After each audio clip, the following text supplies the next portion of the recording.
अस्सलाम वालेकुम जनाब, क्या हाल है। उम्मीद करती हूँ आप सब खैरियत से होंगे। सारा मिल के किचन में नई रेसिपी के साथ। तो हम बनाने जा रहे हैं शामी कबाब का बर्न कबाब, वो भी जिंगर बर्गर के जैसा। तो जनाब रेसिपी को करते हैं स्टार्ट। हमें चाहिए कॉर्नफ्लोर, यहाँ हमने इसी के साथ किया क्रिस्पी फ्राई मसाला, और यहाँ पर है हमारे पास में एक अदद अंडा। तो अंडे के अंदर हम शामिल करेंगे क्रिस्पी फ्राई मसाला और अच्छे से इसको फेंट लेंगे। और यहाँ हमारे पास ऑलमोस्ट डन हुए हुए हैं शामी कबाब। शामी कबाब को हम डिप करेंगे अपने अंडे में, और अंडे के बाद हम कोट करेंगे कॉर्नफ्लोर का। अच्छे से इसकी कोटिंग करेंगे ज़बरदस्त तरीके से। ये देखें कितना अच्छा सा इसको हमने कोट किया है। ये हमारे ऑलमोस्ट रेडी हो चुके हैं। अब इसको फ्राई करेंगे लाइट फ्लेम पे।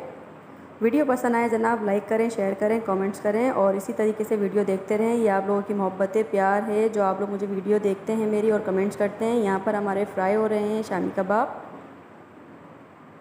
माशाल्लाह ज़बरदस्त कलर आया। 5 सेकंड बाद हमने इसकी साइड चेंज कर दी। तो देखें कितना ज़बरदस्त सा इसका कोटिंग जो है इसमें कितनी बेहतरीन सी लग रही है, और कलर चेक करें कितना ही ज़बरदस्त है। तो यहाँ हमारे साइड पे बर्गर थे, हमने उसको लाइट फ्लेम पे इसको फ्राई किया था।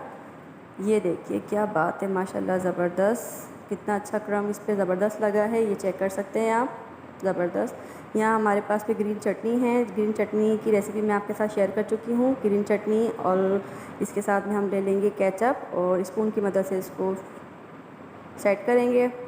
और यहाँ पर है हमारे पास मायोनीज़। ये देखिए बेहतरीन तरीके से। यहाँ जो अंडा बचा था हमने इसको ज़ाया नहीं किया, इसको फ्राई करके इसी में हमने ऐड कर दिया। ये देखिए चटनी लगा के अब हम अपना कबाब करेंगे रेडी।